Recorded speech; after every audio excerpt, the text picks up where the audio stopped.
Hi, Scorpio family. Welcome to December 2018. It's kind of unreal that we are here.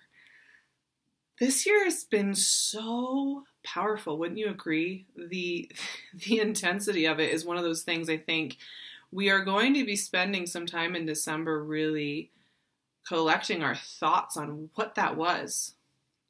What was that? What did we learn from that? Forming it into a mythology that works for us, right? Which I know you guys are all about, creating and engaging with that, with the concepts of it, with what it brought, with its richness and its depth, its intensity, right? And I have an interesting note for you guys as I was kind of thinking through Scorp energy. And you guys, I have to tell you, I feel like an honorary Scorpio a lot of the time. The more I think about my chart, the more I think about, oh my gosh, am I Leo in a Sag rising and Virgo moon? Because I have Leo, Mars, and Mercury in my 8th house. So we have that. I have Pluto and Saturn and the south node of the moon in Scorpio. So this is my jam. This is how I know how to move through the world. My south node is and I dated a Scorp for years, traveled the world with him. This is home. I know I've said it before, but I realized, I was oh man, I don't know if I can even, I can't deny the fact that there's something to be said for the fact that I live my life kind of in this energy to some extent. And I was thinking about it because I love Scorp energy, right? I love the passion of it, the clarity of it, the brilliance of it, the willingness of it to go to amazing conversations. You know, what I love about Scorps is if I meet one of you out in a social setting, we've never talked before, I know I can count on that energy. I can almost pick up, I'm are you Scorpio? Because it's that thing of being able to dive into something bizarre and weird immediately and just have fun playing with the ideas, have fun playing devil's advocate, have fun throwing ideas back and forth, just dive in there. And I love the intensity with which you guys are willing to find out and experientially discover what it means to learn something, what it means to engage with something. Now, there is a shadow side to that, right? Which I'm sure you guys are aware of, which is that sometimes you, in that determination to get to the heart, to the core of the wisdom that we need, we can get really determined and almost into this point of resistance within our practices, within our meditations, within our walks, within our mindfulness throughout the day. It can be I'm going to get this information. I'm going to find out what this information is. I'm going to sit here and I'm going to figure it out. I'm going to stick through the situation until I figure it out, right? There is that energy. And eventually it becomes a form of resistance. Now, Six of Cups. Yeah, this vibe is kind of around in the air, which, by the way, congratulations on having Jupiter in your 2nd house of money in Sagittarius for the next year. That is going to be such a fun placement. In some ways, I think you guys are going to enjoy that so much more than having Sagittarius in your sign. It was a little bit of an intense placement, So congrats on that. You're getting down to some business in the coming year, which is why December, let's take a breath, right? We have a lot of energy in Scorpio, I have to say. So the Mercury retrograde is going retrograde into your sign on December 1st. Venus is going forward into your sign on December 2nd. So you're getting hit by Mercury and Venus on each side of your sign. That energy is just going to be reflecting and wanting to move forward. We're still in the post-shadow phase of Venus retrograde, by the way. King of Cups. Hello, Scorpio. Ooh. We have a new moon in Sagittarius. Once again, in your 2nd house, we have a lot of energy that has to do with the value. A lot of energy that has to do with value, how you envision yourself, how you mythologize about your worth and your value, how you mythologize about your belief systems, because we also have, once Capricorn season hits, within that first day of Capricorn season, we have the Cancer full moon in your 9th house of your belief systems. Everything's getting kind of shaken up a little bit here, right? Everything's kind of getting reassessed. Knight of Wands. Wow. Okay. And December is one of those months where there is groundbreaking. There is energy shifting. There are answers coming in. December 6th, Mercury goes direct in your sign and then moves forward through your sign and back into Sag. And then Venus will be with you most of the month. There are things happening. We're starting to move forward. We're starting to move away from this really interesting few months of deep learning, deep engaging with the lessons, right? And that's been amazing. And we've all needed that. But like, it's been a little foggy. It's been a little bit like, what do I do with this year? What do I do with what I've experienced, what I've learned, what I've lost? Hanged man. What do I do with it? Where do I put it? What do I do with it? Do I keep learning in certain ways? Do I stop learning in certain ways? Do I connect more with people that have hurt me or that have misunderstood me, or do I let them go? What do I do? And that's why I think the note of like the difference between being determined to get the information, being like, I'm going to get this, I'm going to meditate today and I'm going to get this information. I'm going to figure it out. I'm going to read. I'm going to think. I'm going to engage in dialogue. I'm going to figure it out, and just surrendering a little bit. I think that is going to be so important. Like Scorps, I just want you guys to feel Queen of Cups, Nine of Cups. Let's see what else is coming out here. Wow. I want you guys to feel like you can take a breath. Like you can take a breath and be not on the mission all the time. You know what I mean? Which Empress popped up as soon as I said not on the mission, because your opposite sign is Taurus. Here's the Empress and Taurus, right? And it's so interesting because you guys, the axis of Taurus Scorpio is so powerful and amazing. And, Scorpio is about let's do the work. Let's show up. Let's discover. Let's like dig in here. And Empress is like, and Taurus energy is like, let's see what happens if I stop digging and I let the earth become fertile in my rest, in my acceptance. So there's a message there. When the Empress shows up, there's always a message. And Chariot. There's that Cancer full moon, which, did I even mention? Yes, I'm sure I did. Cancer full moon, beautiful for you guys. 9th house, expansive, thinking about what you want to do with your time, with your energy, and thinking about your belief systems, thinking about how you're categorizing things, and maybe shuffling up that paradigm a little bit and playing with ideas and playing with thinking about it in a different way.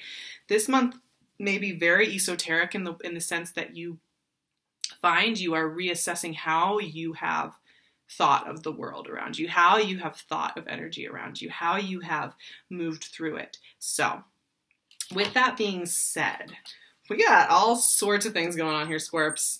And maybe this is why I had that note of just like, don't try and dig all month. Don't try and dig. It's kind of that funny thing when you just go out and get distracted, which you guys are so fun and fun to be around. Like, you're just going out and you're doing your thing. You're creating your art. You're talking to people. You're taking the class you love. You're meeting up with friends, whatever you're doing. And you're just like in that moment. You know how when you've distracted your conscious mind that likes to do all the digging and the analyzing, that lightning strike wisdom comes through and then you just know, and it's very simple and it's very crisp. That's kind of the vibe I'm getting. But here's what's interesting, you guys. I mean, yes, there's a Mercury retrograde going on. The Venus retrograde post-shadow phase goes till December 19th. So as much as we all like to think December, all right, we're riding free from everything that we were learning, December is still a little bit foggy. And one thing that comes to mind here with this is, like, Scorps, you guys remember, you are known for your remembering, the memory of an elephant. Like, when you've lost something, when somebody's hurt you, when somebody said something that you can't ever forget, in both positive and traumatizing ways. And the Six of Cups is, it's an assessment energy. I often see this, some people think of this as romantic and it is nostalgic. It's very nostalgic. It's very sweet, but it always kind of comes with that hidden haunting right? There's a sense of haunting here because this energy here is not about the present moment. This is about something that has happened, something that has been, something that you have experienced. However you think of temporal experience, it's like you've already been here. You've already seen this for good or ill. And for some reason, you're feeling that you need to re-engage with this energy. You're feeling that you need to put something right. Yes, retrograde energy can do that. And it's interesting because, like, yes, you have the King of Cups. You have this sense of watery equilibrium, right? Like the King of Cups, I always think about the way that he gets wisdom. The way that he gets wisdom is he does not move. He's not moving around. He's floating. His throne is floating on an ocean. So he knows that he has to trust that current to get his information, right? He has to trust his own internal gut. Now, maybe you have a water sign around you. Maybe you have somebody in the past that's bringing this up, waking this up, revitalizing a sense that you want something to be different. But there's also something about you getting, receiving, channeling something very important, something very meaningful to you in your life, in your journey that is coming through during that last week of Mercury retrograde in your sign with Venus in your sign. You are wanting to connect. You are wanting to make places. You are wanting to put pieces together. You are wanting to open up doors. You are wanting to make things right. You are wanting all of that. And I think that that's valid. Now, here's the thing. There's a bit of a dualism here, right? Because Knight of Wands and Hanged Man are pretty much the two most opposite ways of being in the world I can think of. Like the apples and oranges, chalk and cheese. I mean, Knight of Wands is like going for it in the moment. And you know, you guys, when you don't filter, man, you can really say and inflame some things, right? You just say what you think, and not everybody's ready for your honesty, for your nailing it in one sentence the way that you sometimes do, right? But there's like this eagerness to say what you want to say about whatever is haunting you, whatever feels like it's an old paradigm or something that you haven't addressed, something that's just leaving you with questions, leaving you with wonder. So there's this, and maybe you have an inflammatory person in your life who's pushing your buttons, you know, like Knight of Wands can like push buttons for sure. I mean, which can be fun, but sometimes it's like, you know, when you're in King of Cups mode and you got like Knight of Wands, it's like, what are you doing? Why are you ambushing me like this? Right? So, two ways to think about this. One, maybe you do have people like this kind of pushing on you for answers, for knowledge. Maybe you feel antsy to say something. Maybe you feel like you can't filter yourself. But the Hanged Man is like, wait, hold up. Hold up. Like, take a breath. Remember who you are. Remember that whatever this like adrenaline rush that comes from just speaking your mind and being super, super trigger happy is short-lived joy. There's something deeper going on here. There's something bigger going on here. Whatever is triggering you, whatever is surging up from the Six of Cups and this Knight of Wands and even this King of Cups, if you have another water sign in your life, if you have another person who's deeply connected, who's deeply tuned in and also feeling through a lot of things, you have energy around you. Like, I feel like Scorps, you've got a lot of people who are also feeling very tender, very sensitive, very, very edgy, also working through their old pasts, old identities, old visions of themselves. And the wisdom here is like, watch and learn, right? Watch and pay attention. Watch yourself. Watch others. Don't feel you need to have this sorted this month, especially before the Cancer full moon. The first 3 weeks of this month, I think, are really fun. They're really playful. I mean, this is even romantic to some extent. This can be very romantic. This can be very playful. This can be very connected, but it's volatile, right? It's a little volcanic. Everybody's going to be hungry to figure this stuff out before the holidays hit, before the new year hits. It's just not going to work that way because we are recovering. We are coming out of a fog that is taking a little bit of time. And the more you understand that, and I think you guys do, the more it will benefit you. Now, this whole mellow water theme just continues for you. I mean, Queen of Cups, Nine of Cups, Empress, and Chariot. This is easy street, baby. First of all, like what I'd like to say is that as we hit into Capricorn season, as we hit into your third house of communication, as we hit into some energy I think is a little more flowing for you, we are getting more and more of this feeling that what is good for you just does not require that craziness. What is good for you, what is going to serve you, what is going to go with you into 2019 is not this volatile volcano, like deja vu, living through the past, doing it the hard way, which I know you guys kind of love because you love a good puzzle, you love a good challenge, you love a good loyalty opportunity, you love a good chance to dig in. You're used to doing it that way. You're used to putting that challenge on yourself and be like, I'm going to challenge myself to figure this out, and you can't stop me. And once you get on that train, it's like, good luck getting a Scorpio off a train that they've decided they are going to uncover. But the thing is, everything around you is pointing you in the direction of easy street. For a little while, just try it out, right? Like Capricorn season is a season that's good for Scorps. And it does involve honoring your intuitive wisdom. It does involve chilling out a little bit and moving through the world the way Scorps, when you guys are feeling like cared for and gentle and like you aren't at war with like crazy energy popping at you. You guys are just you just like get it. You're zoomed out. You know what's good for you. You're not going to put too much effort into it. And guess what happens? It rebounds right back to you.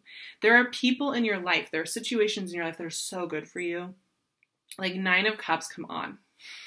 This is feeling very much encompassed in warmth and love, but it really does depend on you guys kind of feeding into that centered space. Yes, there's King and Queen of Cups here. So for some of you, this is a well-matched partnership coming in.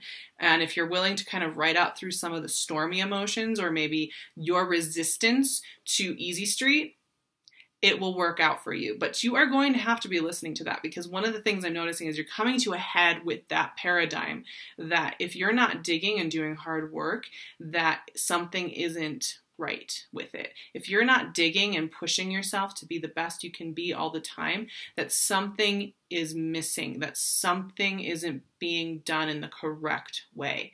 And one thing you are going to be playing with perceptually, especially by the end of the month, is that idea that what happens if you're not constantly mining for happiness? What happens if you are super lazy? And I think what I mean is like energetically a little bit lazy, and not in a bad way, in the divine feminine way, right? The Empress way, which is to understand that you have to let earth lie fallow for a season, for a turn. I'm not saying the season, like, oh, the next year, you let the earth lie fallow. No. Just let it lie fallow so that the natural processes can do the work for you. So that when you come back to that field and you decide you really want to commit to something, you decide you really want to build something, there's nutrients there, and it's also just that understanding that like, it's not always about digging. It's not always about doing things the hard way. There is another way. And I do think you guys are a little resistant to that, because you're like, if I'm not digging, if I'm not showing up and being really empathic and connecting in and like doing that work, isn't everything just going to fall apart? Isn't everybody just going to abandon me? Isn't it all just going to fall apart? Because if I'm not doing that work, who's doing that work? Well, the answer is everybody needs to be doing that work for themselves. And one of your goals, we are all born with energies, right? And one of our lessons in life is whatever energy that we are just born naturally into, we're being asked to balance that out, Chariot, with other skill sets, other tool sets that are not naturally our own. So for you guys to have that oppositional energy of the Taurian Empress, slow down, mellow out, it's like, now, the rewards for that, though, pretty great. Chariot, come on. Chariot is so beautiful. It's about balance. It is about control, right? It's about focus and vision and control and heading into a new horizon. But your horizon really does depend on that, on releasing a little bit of that tension that you're holding, to do it right and to do it well and to be connected and to have all the answers. It's like, whew, baby, take a breath. Take a breath, you know? Even if you feel that you are kind of releasing something this month, even if it is kind of one of those months where you're feeling like old ways are dying and falling away from you and you're no longer where you were, even if you're feeling that, that doesn't have to be hard. There can be a softness in that experience. I really advocate for that. So keep that in mind. You know, like all of this energy is actually kind of amazing. Like there's only positive cards here, which is why I'm saying it's funny because I'm like, ooh, you guys, like this is really nice energy. I mean, besides the fact that there's a little bit of this firestorm going on here and there's a little bit of a call for you to like not let people have a piece of your mind, you know, it's just like, calm down. don't share it all. Maybe just like let it process. But